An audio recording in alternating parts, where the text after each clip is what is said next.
وقت شما بخیر.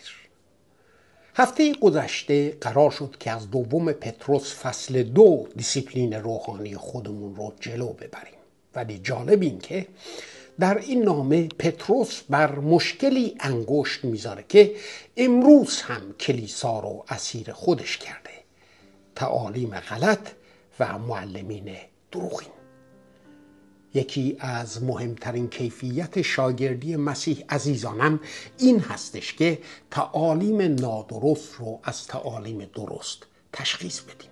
در کتاب مقدس و همینطور در همین باب 2 پتروس راهنمایی های واضحی هستش که چطور تعالیم غلط و معلمین دروغین رو تشخیص بدیم. بذارید در این مورد 7 مطلب و سریع و خلاصه باهاتون در میون بذارم. اولیش، تعالیم غلط اغلب شخصیت مسیح رو زیر سوال میبرند، الوهیت او رو زیر سوال میبرند، کار نجات دهنده مسیح رو زیر سوال میبرند. در یوحنا میخونیم هر روحی که عیسی مسیح رو که در جسم اومده انکار کنه اون از خدا نیستش. پس عزیز من، هر تعلیمی که عیسی رو صرفا میگه پیامبر، انسان خوبه، آقا واقعا که شریف و از این حرفا، ولی خداوندی و این که نجات دهنده است اینها رو داره رد میکنه، داره فریب میده.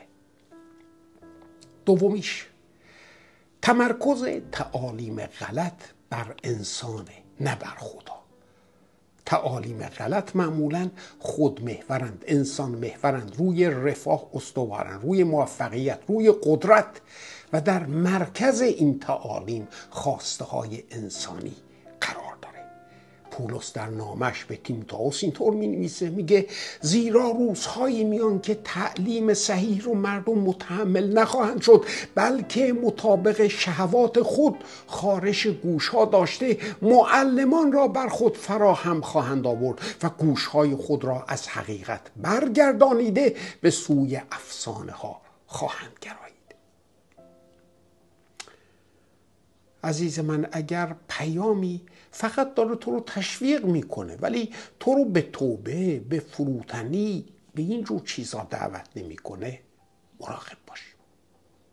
سومیش، تعالیم غلط اغلب کتاب مقدس رو تحریف میکنن و یا ازش استفاده های نادرست میکنن. معلمین دروغین البته که از آیات استفاده می کنند ولی همیشه خارج از متن خودش و با معنا و تفسیری که مقاصد خود اونها رو تایید بکنه.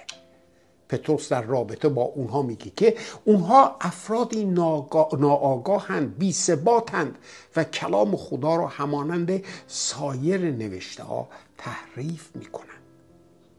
پس اگر پیامی فقط یک آیه رو میگیره ولی با بقیه کتاب مقدس اون تعلیم هماهنگ نیست، مسلماً فریبه. چهارمیش، معلمین دروغین در زندگی خودشون ثمری ندارند. همونطور که مسیح هم فرمود اونها رو از میوه هاشون خواهید شناخت.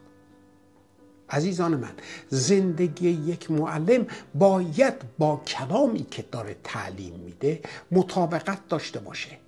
معلمین دروغین اغلب افرادی متکبر هستند، شهوترانند، از طمع پرند و دائم دارن دروغ و چاخان میبافند که همه نشانه های فساد در زندگی هستش.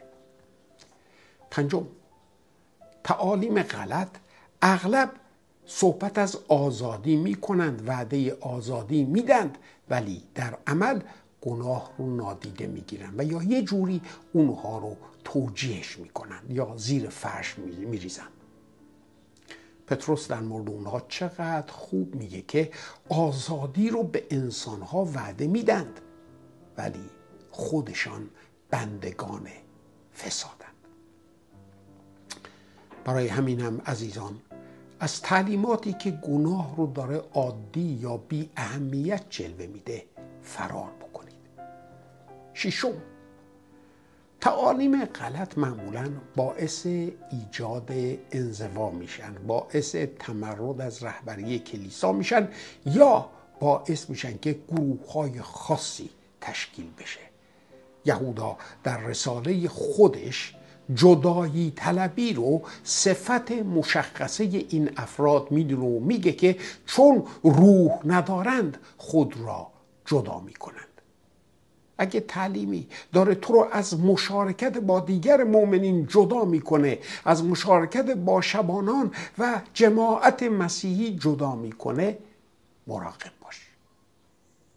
هفتمیش، تعالیم غلط یا صلیب رو رد میکنند و یا فیض رو خیلی ارزانش میکنند که در این رابطه قبلا باتون صحبت کردم. نجات با اعمال، با قوانین، حتی عرفان جایگزین فیض خدا میشه. پولس هم با این افراد درگیر بود. برای همین هم به کلیسای فیلیپی می نویسه که بسیارند آنها که دشمن صلیب مسیحند. واسه همین هم تعلیماتی که فیض رو به اجبار و وظیفه تبدیل میکنه یا بر شریعت تأکید بیش از اندازه داره، از روح انجیل بدوره. میگید چطور مراقب باشیم؟ خب دیسیپلین روحانی و دیسیپلین فیض هر روز این کار رو براتون انجام میده. مطالعه منظم کتاب مقدس. شخصی که حقیقت رو میشناسه دیگه فریب دروغ رو نمیخوره. اینکه دعا کنیم که خداوند به ما تشخیص روحانی بده. روح القدس عطای تشخیص ارواح رو به شاگردان عطا میکنه.